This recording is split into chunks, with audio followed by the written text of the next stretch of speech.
Aujourd'hui, non, je ne vais pas vous faire un résumé, je vais faire mieux que ça. Aujourd'hui, je vous présente pas 1, pas 2, pas 3, pas 4, pas 5, pas 6, pas 7, stop. Je vous présente aujourd'hui 6 threads d'horreur longs. C'est bon pour vous? J'ai vu que vous appréciez les vidéos de compilation et je me suis dit pourquoi pas faire une vidéo longue mais de threads d'horreur inédits de la chaîne. Pas mal, non? Vous me direz ce que vous en pensez. Non, parce que moi je me fais chier à faire des threads d'horreur toutes les semaines, plus des grosses vidéos, et vous aimez plus les compiles. Je sais pas trop quoi en penser. Ah non, pas de soucis, je suis pas vexé, je comprends. Pas du tout. Pas du tout. Vous voulez quoi? Que je vous fasse une vidéo que toutes les 2 semaines? Avec plus de threads d'horreur dans des vidéos très longues? Je sais pas. Dites-le moi dans les commentaires. Et avant de commencer cette vidéo, je tiens à remercier le sponsor du jour, CyberGhost VPN. Qu'est-ce qu'un VPN donc? VPN veut dire réseau privé virtuel en français. Et avec CyberGhost VPN, toute votre activité sur internet passe par un tunnel VPN sécurisé. Votre adresse IP est cachée et vos données sont scriptées. En plus de ça, le groupe est expert du déblocage de contenu géorestreint, c'est-à-dire qu'en un clic, vous pouvez consulter tout le contenu à l'étranger que vous ne pouvez pas voir avec une adresse IP en France. Et quand je dis tout, c'est tout. Des sites web, des vidéos YouTube ou des catalogues de plus de 40 services de diffusion en streaming comme Netflix, Disney+, Prime Video et bien d'autres. En d'autres termes, vous pourrez profiter de programmes exclusifs d'autres pays dans le monde entier. En plus, un seul abonnement peut protéger jusqu'à 7 appareils en même temps, afin que vous puissiez le partager avec votre famille et vos amis ou simplement protéger tous les appareils de votre maison. Alors, commencez à protéger votre vie numérique et votre anonymat en profitant d'un prix très réduit tout en soutenant énormément la chaîne. Tout ça en cliquant dans le premier lien de la description. Merci de m'avoir écouté et retour à la vidéo. Bref, aujourd'hui, on part au fin fond des threads d'horreur dans des thèmes tous différents. Comme vous pouvez le voir, je suis même assis tellement la vidéo va être longue à tourner. Alors posez-vous, vous aussi, mettez-vous dans une ambiance sombre et terrifiante et on est parti pour ces 6 threads d'horreur. Générique.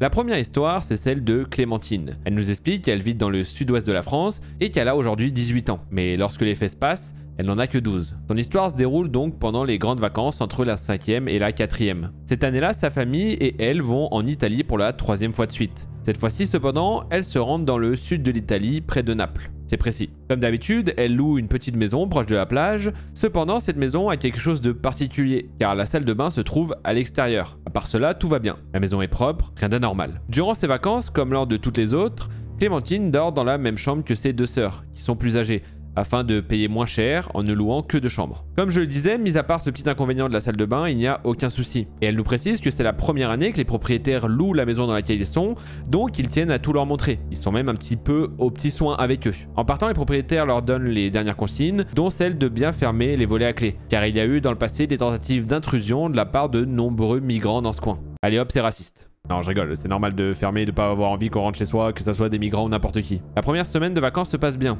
Ils font quelques escapades dans le sud de l'Italie, mais la plupart du temps, ils vont à la plage qui est à 20 minutes à pied. La plage est très belle selon Clémentine, et en plus, elle est chaude et très claire. L'ennui, c'est qu'elle ne capte pas du tout de réseau. Du moins, elle explique que elle et ses sœurs ne reçoivent rien du réseau italien, car elles reçoivent les messages de la France, ce qui est un peu étonnant, car en revanche, elles ne reçoivent pas les messages qu'elles s'envoient entre elles, qui est un peu embêtant pour communiquer. Bref, malgré ça, la première semaine se passe, et à la fin de la première semaine, la sœur de Clémentine attrape un rhume, qui est assez embêtant pour elle et son autre sœur, car elle se met à ronfler. On arrive donc maintenant à la 2e semaine, et les premiers jours, elles se lèvent tôt, car elles font beaucoup de visites. Sauf que, étant donné que sa sœur ronfle, Clémentine passe de très mauvaises nuits. La fatigue s'accumule, et finalement, un jour où ils ne font rien arrive. Le matin, elle et sa famille vont à la plage, mais l'après-midi, étant donné l'état de fatigue de Clémentine, ils décident tous de rester à la maison pour se reposer. Et c'est là que les ennuis arrivent. Sa famille, finalement, s'ennuyant dans l'après-midi, décide de partir et elle se retrouve seule à la maison. À l'époque, elle n'a pas de portable, mais son père lui laisse souvent le sien quand elle reste seule, au cas où. Elle va se coucher, mais elle n'arrive pas à s'endormir. Elle décide de se lever et de commencer à jouer sur le portable, et 10 minutes plus tard, quelqu'un sonne. Elle est surprise, mais elle se dit que c'est probablement un voisin qui n'est sûrement pas au courant que les propriétaires ont loué. On sonne une 2e fois, mais elle est absorbée par son jeu, donc elle s'en fiche. De toute façon, ce n'est certainement pas pour eux, car ils ne sont là que pour 2 semaines. Juste après, elle entend un bruit métallique. mais elle n'y prête pas attention, pensant que cela vient du voisin. Un peu plus tard, elle a besoin d'aller aux toilettes. Et lorsqu'elle a fini de faire pipi, en baissant la tête pour prendre du papier toilette, elle aperçoit entre les barreaux du volet fermé un homme, la tête penchée, la langue pendante. Le mec a la langue pendante comme ça, c'est un chien ou c'est un mec? Elle est immédiatement terrifiée, mais elle ne fait pas de bruit. Et l'homme, quant à lui, reste immobile. Elle se dit alors qu'avec le contraste de luminosité entre l'extérieur et l'intérieur, il n'a pas pu la voir. Elle pense immédiatement que cet homme est un fou au premier sens du terme. Elle se réfugie donc dans la chambre de ses parents, prend le téléphone et un couteau, paniquée. Elle essaie de faire semblant qu'il y a du monde à l'intérieur en appelant ses parents et ses sœurs, mais comme personne ne répond, la panique monte de plus en plus, car d'un moment à l'autre, pour elle, elle en est certaine, le fou peut rentrer dans la maison. Elle décide donc d'envoyer un message à tous les derniers contacts de son père en se disant qu'ils vont sûrement répondre rapidement. Dans ce message qu'elle envoie, il y a écrit « Dites à mes parents qu'il y a un fou à la maison s'il vous plaît, il faut qu'ils viennent rapidement. » Elle termine d'envoyer un 5e message quand tout à coup, l'homme tente de rentrer par la seule fenêtre du salon où les volets ne sont pas fermés. Elle le voit distinctement à ce moment-là. Il est chauve, plutôt fin et de taille moyenne. Elle sait qu'elle n'a que quelques secondes pour agir avant qu'il ne soit à l'intérieur de la maison. Et elle sait aussi qu'elle ne fera pas le poids face à lui. C'est pourquoi elle prend son courage à deux mains, elle prend le couteau, essaie de paraître plus imposante qu'elle ne l'est et crie de toutes ses forces en frappant contre la fenêtre. Surpris, l'homme s'éloigne. Elle reste encore dans le salon et continue de crier de toutes ses forces tout en pleurant. Mais un autre problème se pose. Elle ne sait pas si cet homme est un vrai déséquilibré mental et surtout, elle ne sait pas où il est car le jardin est plutôt grand. Elle attend donc dans le salon, le couteau à la main et elle n'entend plus rien. Mais chaque petit bruit qu'elle va entendre après ça lui provoque un stress monumental. Elle hésite alors à appeler à l'aide de toutes ses forces ou écouter si l'homme est toujours là. Et elle décide finalement d'appeler à l'aide en ouvrant la fenêtre et en criant dans toutes les langues possibles qu'elle connaît. Mais il n'y a aucune réponse des voisins. Et en même temps, elle nous explique qu'elle profite de l'occasion pour insulter l'homme. Au calme. Par la suite, il vient la demi-heure la plus longue de sa vie. Sans aucune nouvelle de l'extérieur, sans nouvelle de cet homme, rien. Puis, enfin un appel. C'est sa mère. La communication est mauvaise, mais elle entend sa mère dire que son père et l'une de ses sœurs arrivent en courant. Elle reste au téléphone avec elle. Sa mère essaie de la calmer comme elle le peut. Elle attend alors encore de longues minutes, 10 minutes pour être précis, et à nouveau, elle entend des bruits de pas et ce bruit métallique. Elle ne sait pas si c'est l'homme ou sa famille, elle est terrorisée. La porte s'ouvre et elle voit son père. Elle s'effondre dans ses bras en pleurant, saine et sauve. Au final, ils font le tour du jardin et il n'y a plus personne. Le bruit métallique qu'elle entendait provenait en réalité de l'endroit par où l'homme passait pour arriver dans le jardin. C'est une cuve de fioul pour le gaz qui avait été déformée par le poids de l'individu. Les propriétaires arrivent le lendemain en catastrophe et elle leur décrit comment l'homme était. Finalement, tout le monde pense que c'était un cambrioleur, car ils ont retrouvé un tournevis chez le voisin. Et donc, ils pensent que ce n'était pas quelqu'un qui voulait vraiment du mal à Clémentine, mais plutôt quelqu'un qui pensait qu'il n'y avait personne à l'intérieur. Et il a été sûrement surpris de voir quelqu'un, et une petite fille en plus avec un couteau, foncer contre la fenêtre et taper le plus fort possible tout en criant. Que je comprends, si j'étais cambrioleur, j'aurais eu peur aussi. Mais je suis pas cambrioleur, calmez-vous. Clémentine nous explique que même 5 ans après, elle ressent toujours autant d'émotions en partageant cette histoire. La prochaine histoire, c'est celle de Amanda, et elle nous explique qu'elle vit dans un petit village de montagne qui n'est pas desservi par les transports publics. Elle doit donc prendre sa voiture pour se rendre à la gare la plus proche, afin de prendre un train pour aller travailler. Elle explique qu'il y a 2 chemins qui mènent à son village. L'un d'eux suit la plaine, puis monte à travers plusieurs petits hameaux. Il est plus long, mais éclairé et suffisamment large pour croiser 2 voitures. L'autre traverse une forêt, est étroit et non éclairé, mais il est plus rapide. En règle générale, elle emprunte le premier chemin par commodité. Mais ce soir-là, un client insistant les avait forcés à fermer le magasin après 21 h. Le temps de prendre son train et d'arriver à sa voiture, il était près de 22 h. Elle n'avait pas encore mangé et elle était fatiguée. Elle a donc décidé, pour une fois, de prendre la route de la forêt. Et vous vous en doutez, c'était pas une bonne décision. Il faut environ 20 minutes de conduite dans les bois pour atteindre le bord du village. Cependant, après une dizaine de minutes et un virage abrupt comme il y en a souvent sur les routes de montagne, elle a vu quelque chose au milieu du chemin. Il y a de nombreux sentiers pédestres qui traversent la zone et certains touristes se garent au bord de la route pour les emprunter, mais rarement la nuit, et encore moins en hiver. Elle freine donc brusquement pour éviter d'écraser l'objet et se rend compte qu'il s'agit d'une bicyclette. Apparemment, c'est le vélo 93 de l'armée suisse, qui est là, abandonné,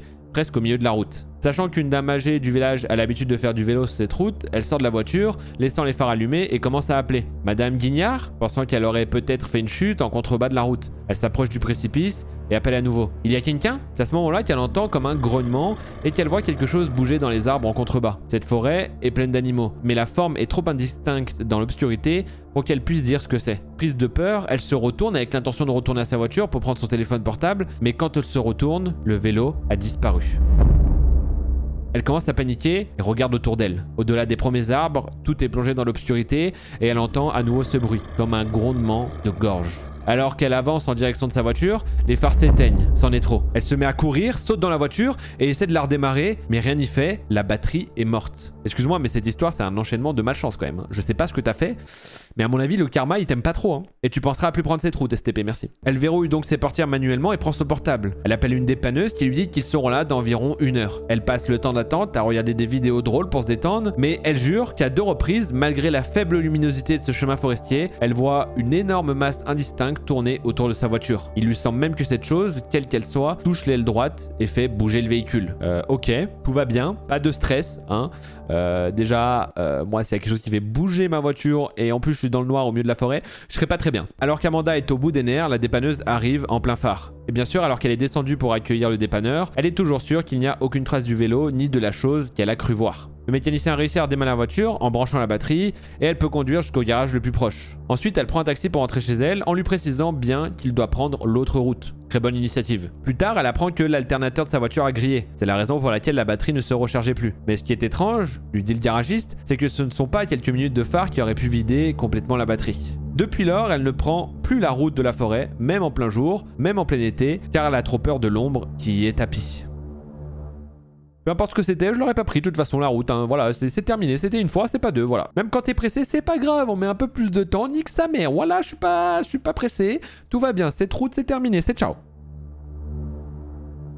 La première histoire, c'est l'histoire de Luna et elle nous raconte quelque chose qui s'est passé il y a quelques mois. À ce moment-là, elle vivait seule avec un chat à Angers, dans un appartement où l'immeuble est assez vieux. Cela faisait 1 an qu'elle vivait là et elle ne croisait jamais ses voisins. Elle explique qu'elle est cuisinière et qu'avec ses horaires, elle croise rarement les personnes ayant les horaires les plus normaux. Cependant, elle les entendait dans le couloir quand ils rentraient ou à travers leur porte quand elle partait travailler, mais elle ne les voyait jamais. Détail important sur l'immeuble pour la suite, c'est un vieil immeuble avec un interphone. Elle explique que son immeuble est composé de 2 étages avec 2 appartements au rez-de-chaussée, 2 appartements au premier étage, dont le sien, et un appartement au deuxième. Les portes d'entrée ont 2 serrures, une serrure classique et une serrure à l'ancienne qui ne sert à rien mais qui est là. Elle explique aussi qu'elle est la dernière arrivée dans l'immeuble. Nous sommes maintenant une nuit alors qu'elle rentre du travail, un peu plus tard que d'habitude, après un gros service. Quand elle rentre du travail, elle explique qu'elle aime bien vivre un peu, même s'il est tard. Elle ne va pas se coucher tout de suite, elle regarde des vidéos, joue et fait plein d'autres choses. Donc ce soir-là, c'est la même chose, mais vu qu'elle est plutôt fatiguée, elle regarde juste une vidéo, prend sa douche et se met au lit. Elle est dans son lit et à 1 h du matin, elle entend frapper à sa porte.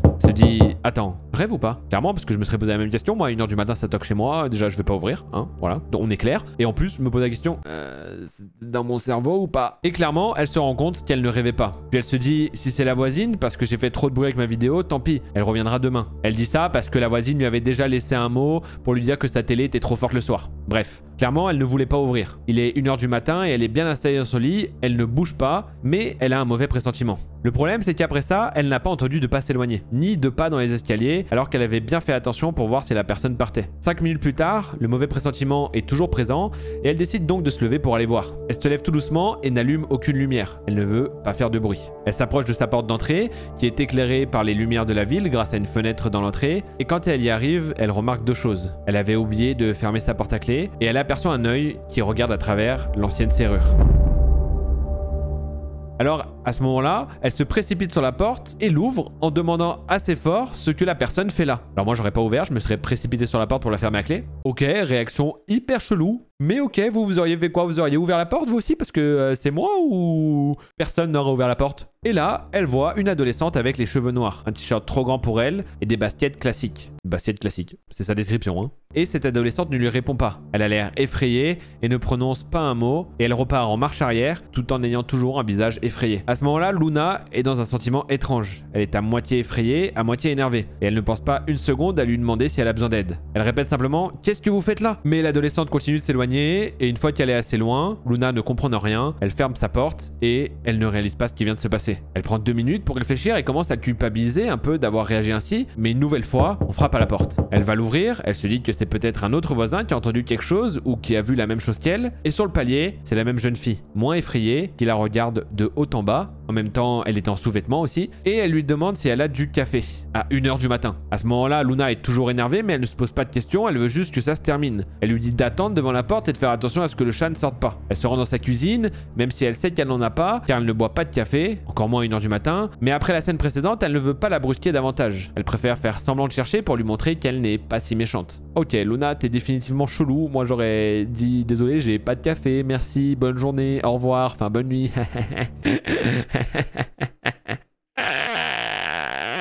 Va des rétro Satanas. Voilà ce que j'aurais fait moi. Mais bon, après, chacun est différent. Hein. Donc Luna revient de la cuisine et voit que la jeune fille est carrément rentrée chez elle. Luna se précipite vers elle et lui dit qu'elle n'a pas de café et lui demande de sortir de chez elle. La jeune fille sort sans dire un mot et elle semble de nouveau effrayée. Finalement, Luna lui ferme la porte au nez et elle entend la jeune fille partir. À ce moment-là, elle met un petit bout de temps avant de se rendormir et le lendemain, elle cherche absolument à voir un voisin pour lui demander s'il connaît la voisine du dessus. Quand elle entend son voisin de palier sortir de chez lui, elle sort aussi, le salue et lui demande s'il connaît la voisine du dessus. Le voisin lui demande si elle est sûre que c'est bien la voisine du dessus. Elle répond que oui, car personne n'a sonné à l'interphone et qu'elle l'a entendu repartir vers le haut. Le voisin lui répond: alors, je suis désolé, mais ça fait bien longtemps qu'il n'y a personne qui vit au dernier étage. Voilà, et j'avoue que je suis bouche bée et que j'ai eu des frissons en lisant juste cette phrase. Parce qu'il faut savoir, juste petit détail, hein, que des fois je découvre des parties d'histoire en les lisant. Et là, je suis pas bien du tout. Là, c'est vraiment le genre de truc, parce que vous commencez à me connaître, qui me met pas bien. Voilà, le truc paranormal et tout, j'ai envie de me tirer une balle, voilà, tout simplement. Luna nous explique que dans les semaines qui suivent, elle a décidé de déménager. Et je la comprends, hein, parce que moi, j'aurais pas attendu des semaines, hein, je serais parti le jour même. Le voisin me dit ça, je fais excellent, excellent. Allez, c'était sympa de vous avoir rencontré et je vous dis à très bientôt, hein. C'est ciao. La prochaine histoire, c'est celle de Chloé. Et son histoire s'est passée en été 2016 lorsqu'elle avait 19 ans. Elle était alors jeune locataire d'un duplex avec son ancien compagnon dans une ville de province. Leur duplex était collé à d'autres appartements, ce qui leur donnait l'impression d'être dans une maison, sans personne au-dessus d'eux. Ils avaient l'habitude de voir et de saluer leurs voisins, contrairement à Luna juste avant. C'est mieux du coup, hein. Et ils entretenaient de très bonnes relations avec eux. À cette époque-là, étant donné qu'ils étaient en plein été, Chloé et son compagnon avaient remarqué qu'un couple de voisins était sans doute parti en vacances, ne les voyant plus déjà depuis 2 semaines. Par la suite, elle explique que son compagnon, ayant trouvé un nouvel emploi dans la grande ville située à 35 minutes de voiture chez eux et n'ayant pas de voiture, il avait décidé de dormir pendant 1 mois chez son frère qui vivait dans cette ville. Pendant ce temps, leur duplex était en pleine rénovation extérieure avec des échafaudages tout autour. Vous sentez venir la patate. Le hic, c'était que la chambre de Chloé avait une forme de carré et 2 des 4 murs étaient entièrement vitrés, sans volet extérieur, seulement des rideaux occultants. J'aurais pas pris l'appartement, voilà, terminé. Non mais je donne mon avis parce que bon, voilà quoi, 2 grandes vitres sans volet, c'est le meilleur moyen de vivre des threads d'horreur et des films d'horreur tout court. Hein. De plus, elle explique qu'en plus de ça, l'un des rideaux était cassé. Ainsi, si quelqu'un montait sur l'échafaudage, il pouvait facilement l'observer en train de dormir. Voilà, voilà. Tu veux pas toi aussi aller chez le frère de ton mec par hasard pour éviter ce qui va se passer? Entre temps, elle avait remarqué que 2 nouveaux voisins venaient d'emménager dans l'un des appartements où il y avait des précédents voisins. Ces 2 hommes étaient grands et particulièrement costauds. En bref, son instinct ne lui inspirait pas confiance lorsqu'elle se trouvait en leur présence, comme si son instinct essayait de lui dire quelque chose. Bref, quelques jours passèrent et ces 2 hommes continuaient à se poser sur l'échafaudage, passant leur temps à fumer et à boire jusqu'à très tard dans la nuit. Chloé, peu rassurée et se retrouvant seule sans son compagnon, avait peur de dormir, craignant que ces hommes puissent monter sur l'échafaudage et la regarder pendant son sommeil, qui la rendait insomniaque. Un matin, elle se rendit à son travail à pied, étant donné que son travail était à seulement 5 minutes de marche de chez elle. Et c'est à ce moment-là que les ennuis vont commencer.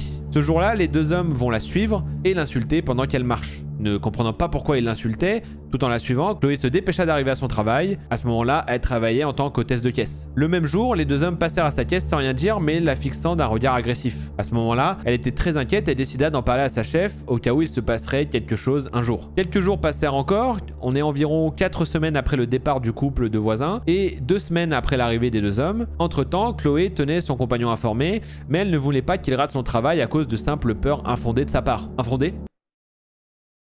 Ils t'ont insulté dans la rue pour aucune raison, ils habitent juste à côté de chez toi, infondé. C'est pas ce que j'appellerais infondé, mais bon, c'est pas grave, pas de soucis. Hein. Bah, moi, tu serais ma meuf, tu me dis ça, je te dis, c'est ciao le taf et je les démarre, c'est bon, hein? Parce que costaud ou pas, vous inquiétez pas, moi je suis un fou, ok? Vous me connaissez pas, vous êtes là, vous me voyez raconter des threads et tout ça, je suis posé, je suis un mec posé, t'as vu?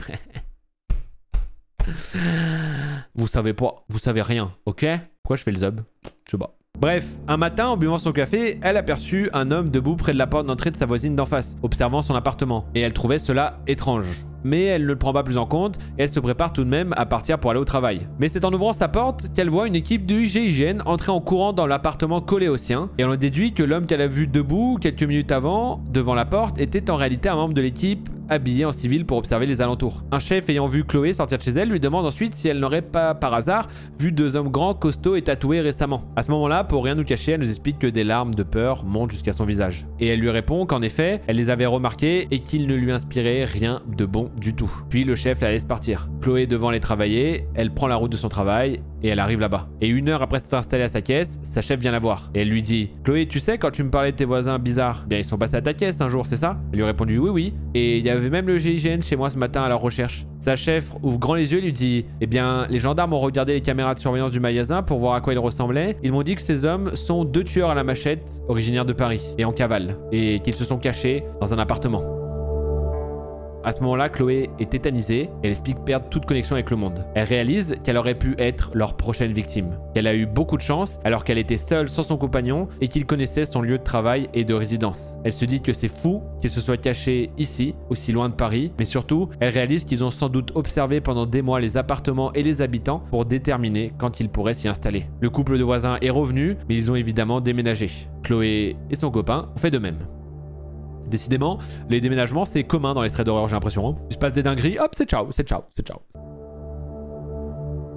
On passe maintenant à la 5e histoire. Cette histoire, c'est celle de Manon et elle explique nous la raconter pour que ça serve de mise en garde. Voilà, j'en dis pas plus, vous verrez. Elle explique qu'elle a 30 ans aujourd'hui et qu'à l'époque, elle avait 14 ou 15 ans. Elle habitait chez ses parents, pas très loin de Rennes, dans une vaste campagne parsemée de forêts. Elle avait pour habitude de se balader souvent dans les environs, qu'elle connaissait très bien pour échapper à sa famille. Elle explique que ça ne l'a jamais dérangé de vivre isolée comme ça et que c'est juste plus chiant quand on est jeune et qu'on veut se déplacer. Elle passait donc de longues heures, parfois des jours entiers même, bien après la nuit, dehors, à vadrouiller dans la nature avec son iPod et parfois son appareil photo. Elle n'a jamais eu de problème particulier, ni avec les animaux, qui s'évitent facilement, apparemment, ni avec des humains, à part peut-être avec quelques chasseurs. Ce jour-là aurait pourtant pu être très différent. À 2-3 km de chez elle, elle traverse un champ pour rejoindre une petite route de campagne peu fréquentée et se dirige vers un autre champ avec une petite forêt en contrebas. Il doit être maximum 15 heures, elle a le temps et pas envie de rentrer chez elle tout de suite. Elle porte des bottes en plastique, un jean qu'elle aimait bien et un t-shirt publicitaire basique. Elle a ses écouteurs et elle vit sa meilleure vie en marchant dans l'herbe et en évitant les bousses de vache. Campagne oblige. Et lorsqu'elle arrive sur la petite route, tout est calme et elle marche au bord sur le talus de droite. Elle doit enjamber de petits fossés et sauter par-dessus pour continuer son chemin. Et lorsqu'elle saute un des petits fossés, son jean déjà un peu déchiré se déchire au milieu de ses fesses, de l'entrejambe jusqu'à la couture du côté du pantalon.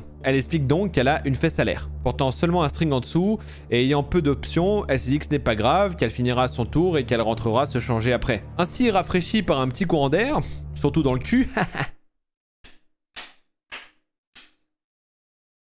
J'ai tout donné, ok? Donc rigolez s'il vous plaît. Donc ainsi rafraîchie par un petit courant d'air, elle continue à longer le bord de la route. Pour une raison qu'elle ignore encore, elle se dit qu'il faudrait qu'elle change de côté sur la route. Du talus de droite, elle passe donc au talus de gauche et elle se dit qu'elle veut marcher en bordure du champ, qui est à environ 2 mètres au-dessus du niveau de la route. Elle grimpe péniblement en essayant de ne pas agrandir le trou de son jean et quelques mètres plus loin, en continuant de longer la route et le champ, elle croise une voiture assez vieille, presque en mauvais état. Elle voit dedans un homme de plus de 30 ans qui roule vite et croise son regard en la dépassant. Mais il y a quelque chose dans ce regard qui la met mal à l'aise instantanément. Par sécurité, et pour mieux entendre ce qui se passe autour d'elle, elle enlève un écouteur. Et sans se retourner, continuant à avancer sur cette bordure de champ surélevée, elle entend la voiture s'éloigner sur quelques mètres sans ralentir. Puis brusquement, elle entend le bruit très soudain de crissement de pneus, comme si on avait pilé, voire peut-être mis le frein à main.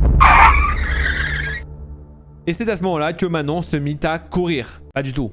Mais c'est ce que vous devez faire dans cette situation, d'accord? Écoutez-moi, je suis de très bons conseils. À ce moment-là, donc, elle n'est pas du tout rassurée et commence à envisager ses options de fuite. En y réfléchissant, elle se rend compte qu'elles sont peu convaincantes, ces options, et qu'elle ne veut pas redescendre sur la route. Et elle sait clairement que dans son rétroviseur, l'homme a vu son jean déchiré et donc potentiellement ses fesses. Tout de suite après le freinage, elle perçoit le son de la boîte à vitesse, puis d'une marche arrière rapide. Elle ne veut pas tourner la tête, mais elle imagine très bien ce qui se passe derrière elle. Elle voit alors la voiture la dépasser à nouveau en marche arrière et l'homme ouvrir sa sa porte de voiture avec un grand sourire. Il lui dit bonjour, lui demande ce qu'elle fait là toute seule, si elle est perdue et où elle va. Elle continue à avancer au même rythme pour ne pas montrer sa peur, tandis que lui continue de reculer à sa hauteur. Assez vite, elle se dit qu'il est préférable d'être poli mais ferme. Elle lui répond donc qu'elle va très bien et qu'elle rentre chez elle, où elle est attendue et qu'elle n'a pas besoin d'aide. Il insiste alors pour la ramener chez elle avec sa voiture. Il dit qu'il est fils d'un paysan, qui a une ferme juste à côté et qu'il pourrait l'y emmener si elle le souhaite. Elle répond à nouveau avec son plus grand sourire que ce n'est pas la peine. Il insiste de plus en plus pour qu'elle monte dans sa voiture,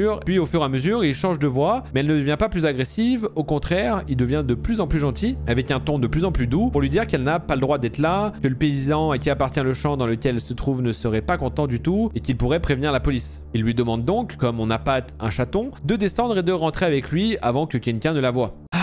Je vous plains tellement les filles, je vous plains tellement. Vous pouvez pas vous balader le cul à l'air sans qu'un mec pile devant vous fasse une marche arrière et veuille absolument vous faire monter dans sa voiture. Après il était peut-être très gentil, qui sait. Moi je me serais peut-être arrêté parce que si je vois quelqu'un au bord de la route avec un jean déchiré, je me dis bon peut-être qu'elle a besoin d'aide. Par contre j'aurais pas insisté comme un gros lourdeau, clairement. Mais bon, il est peut-être très gentil, il a peut-être juste envie vraiment de la raccompagner et d'être vraiment gentil. Faut pas toujours voir le mal partout, c'est pas parce qu'on est dans un thread d'horreur que tout de suite le mec il est con quoi.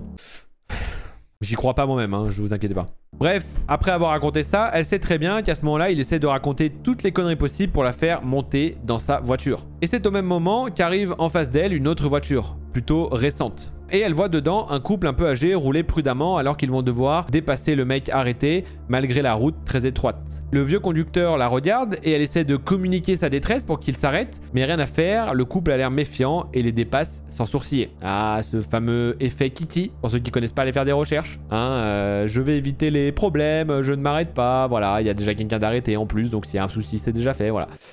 Bref, ne vous sentez pas en sécurité même quand vous êtes avec d'autres gens ou qu'il y a d'autres gens qui passent. Hein. Juste ça. Bonne ambiance. Bon, elle se dit qu'au moins, si elle disparaît, elle aurait été vue peu de temps avant, mais ça ne la rassure pas pour autant. L'homme étrange, quant à lui, toujours avec la portière ouverte, les regarde s'éloigner avec un sourire. Il commence alors à lui dire qu'elle est belle, lui demande quel âge elle a, lui il lui donne son âge, et il lui dit qu'il est célibataire. Bon, au final, voilà, c'est pas juste un mec gentil, on a compris, c'est bon. Cette fois, on est sûr. Elle répond un peu plus sèchement, lui dit son jeune âge et que de toute façon, cela ne va pas être possible. Il ne semble pas gêné par ce qu'elle lui dit et poursuit son harcèlement. Il veut absolument savoir où elle habite. Elle lui donne une adresse à peu près opposée à sa maison. Elle envisage de taper un sprint dans le champ, mais elle sait qu'en 5 secondes, il l'aura rattrapé. Il se dit qu'il ne faut surtout pas qu'elle panique ou qu'elle montre de la peur. Pendant ce temps, il insiste de plus en plus, avec une voix de plus en plus menaçante. Il veut qu'elle rentre dans sa voiture. Il fait de grands gestes, sans presque plus tenir son volant, parce que je vous rappelle qu'il est toujours en train de reculer, tout doucement pour la suivre, et sa voiture tangue dangereusement vers le fossé. Elle lui dit sans le regarder qu'il faut qu'elle rentre maintenant, sinon ses parents vont s'inquiéter. Et ajoute « Désolé, bonne journée ». C'est à ce moment-là qu'il a complètement pété les plombs. Elle explique qu'on aurait dit une bête enragée.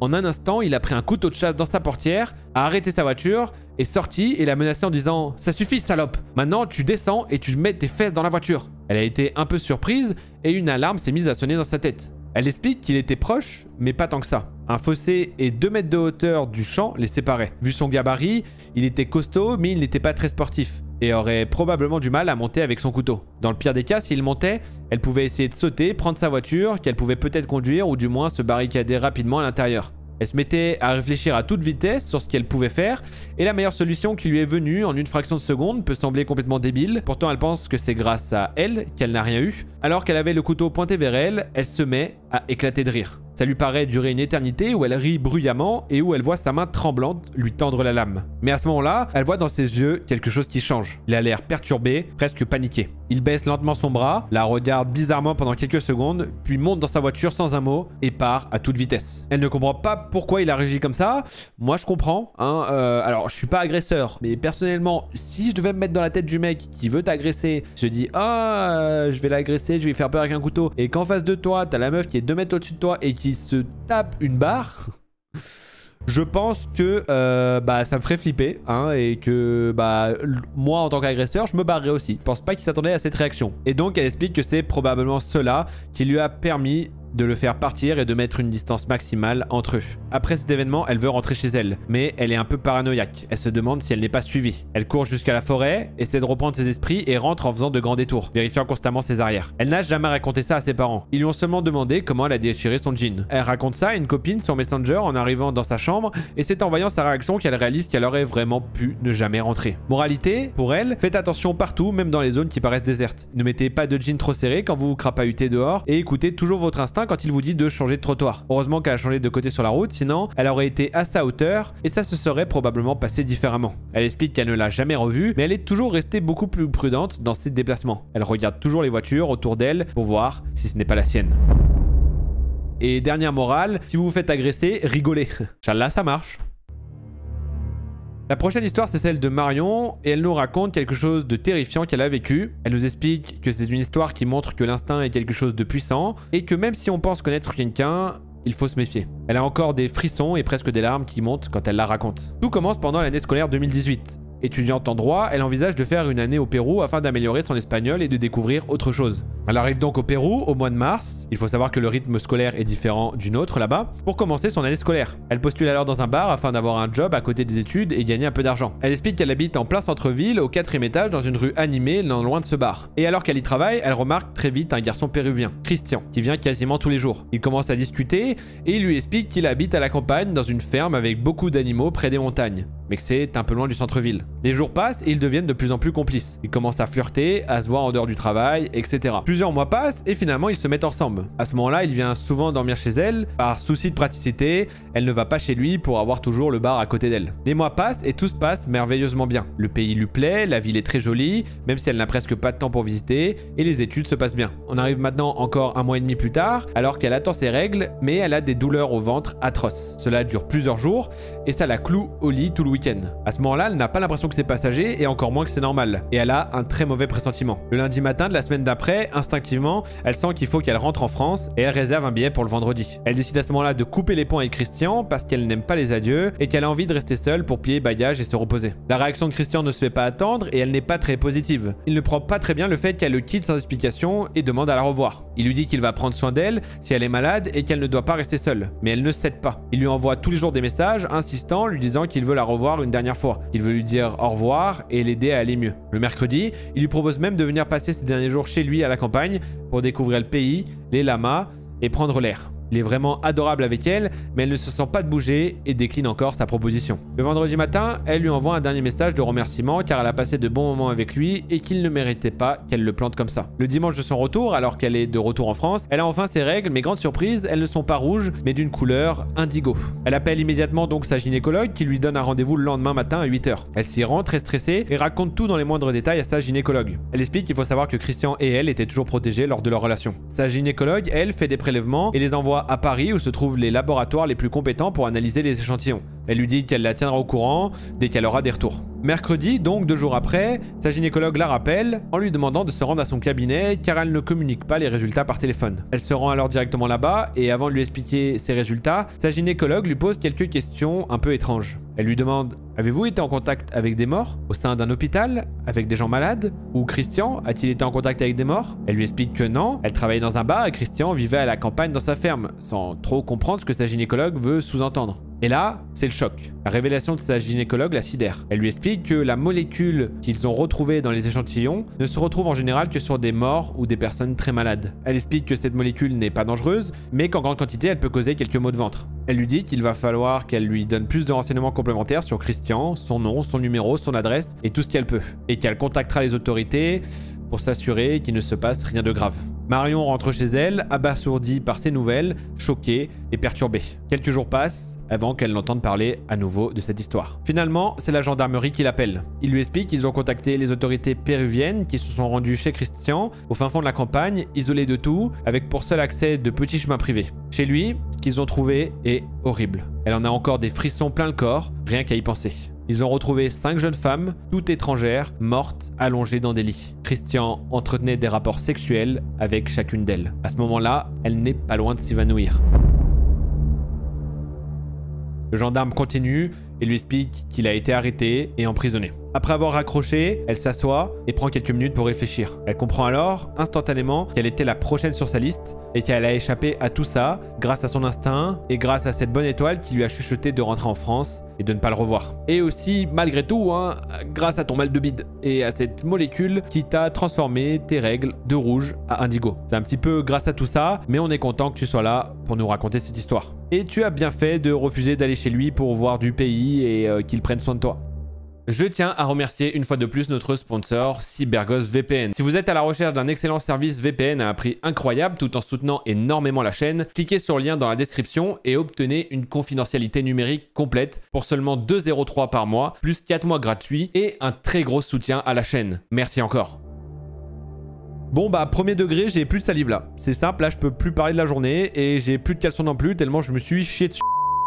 Non, sérieusement, j'espère que ça vous a plu. Faites-le moi savoir dans les commentaires si vous préférez ce genre de contenu plus long. N'oubliez pas de vous abonner, de liker, de partager. Et si le cœur vous en dit, souscrivez à la chaîne pour m'aider directement financièrement et profiter d'avantages exclusifs. Et moi, je vous indique la prochaine vidéo juste ici. Et sur ce, je vous souhaite une excellente matinée, nuit, journée, ce que vous voulez. Et je vous fais un bisou la famille.